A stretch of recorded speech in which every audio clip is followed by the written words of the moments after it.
Martin Seligman, the founder of positive psychology, said that your thoughts are no better than a drunk person yelling at you on the street. Have you ever laid down for a nap in the middle of the day and all of a sudden your voice in your head is going, "You're lazy, get up, get back to work"? Well, you're not alone. And today we're going to talk about the voice in your head, what it's called, and one simple skill that you can start to develop that's going to help you distance yourself from that voice so you can take the dang nap. Hi, my name's Lissy Alden, and let me talk to you about the day that I learned my brain is a liar. This day was yesterday. I'm pregnant and I was feeling exhausted. I decided I was going to take a quick 20-minute nap. So I put my stuff to the side. I'm feeling extra proud. I'm willing to take the time to take care of me and my baby. Well, I lie down and all of a sudden the voice in my head goes crazy.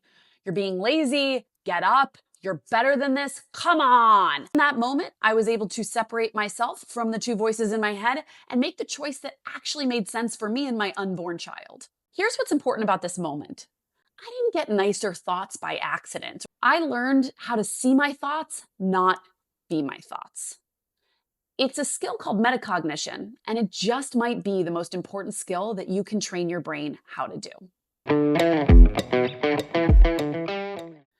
Metacognition is the practice of stepping back and observing your thinking without being inside your thoughts. It's the difference between "I am anxious" and "I am having anxious thoughts." Researchers at the University of Michigan show that if you have the ability to observe your thoughts, you handle stress better, you're less likely to spiral, and you make better decisions under pressure.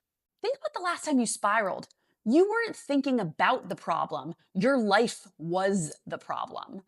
I am the worst, not I am thinking that I am the worst. Interesting.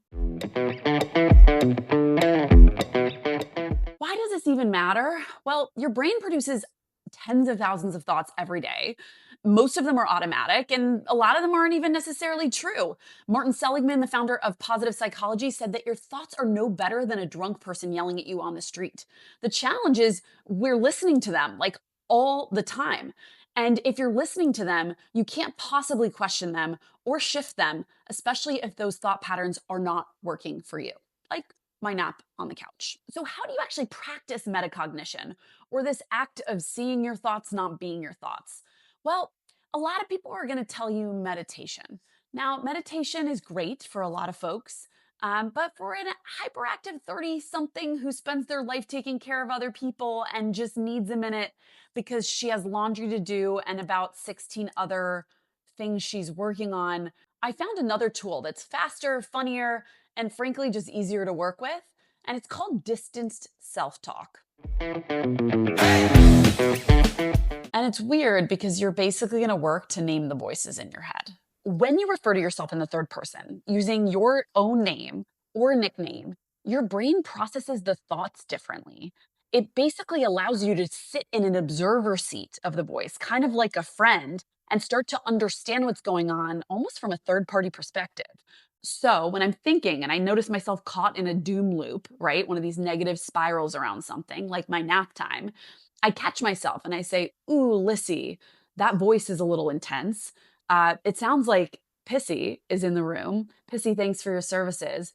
I'd like Kissy to come in here." The second you name the voice in your head, you create distance between you and the thought, which is basically allowing you to move into the seat of an observer of your own brain, kind of like a third party telling your friend what to do in a situation where they're asking for advice. So in my example of the nap, by calling myself by my name, "Hey, Lissy," noticing that I had these different voices going on, hey, calling myself lazy, that's Pissy, and offering a quick 20-minute nap for productivity's sake, Kissy, all of a sudden, I'm able to be the observer of my own thoughts and really orchestrate a different mindset and therefore a different set of behaviors and ways of thinking in the moment.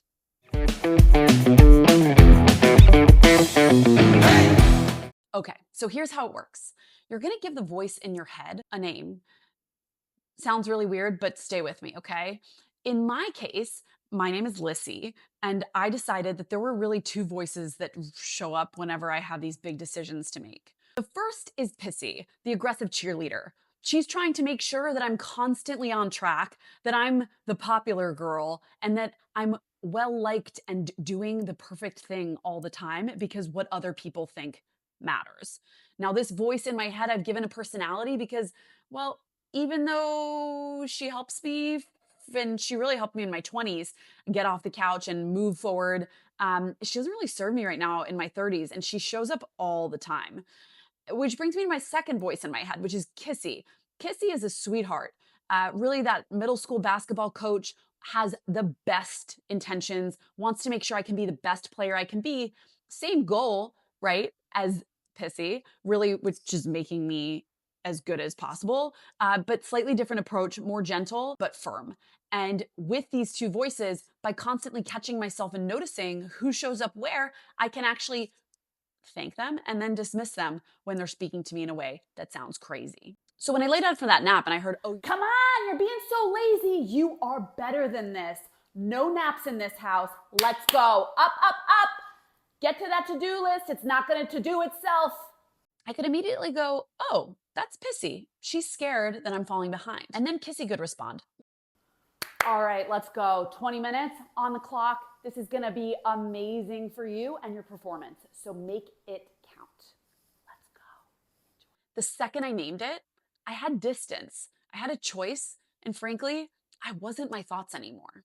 So you've picked a name and now you need to practice with it. The next time you catch yourself in one of these loops, if it's a positive loop, oh, hey, Kissy, that's my positive voice. Or if it's a negative voice that comes into your head, oh, hello, Pissy. And I just want you to notice who's coming up and when for you. The more you name them, the faster you'll recognize them. And the faster you recognize them, the less power they have to determine what next step you decide to take in your life. And one of the fastest ways to build it is by naming the voices in your head. Because the second you name it, you create that distance, you become an observer, and you're no longer the thought. And the observer gets to choose what they believe. Athletes use it. This pregnant mama uses it. And now you can too.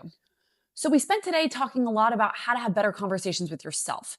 Now, if you want to have better conversations with other people, check out this silly video on feedback that I made that will hopefully help you be prepared the next time one of those scary moments looms where you got to share the hard news with somebody. And if you want more brain tools like this every week, hit subscribe.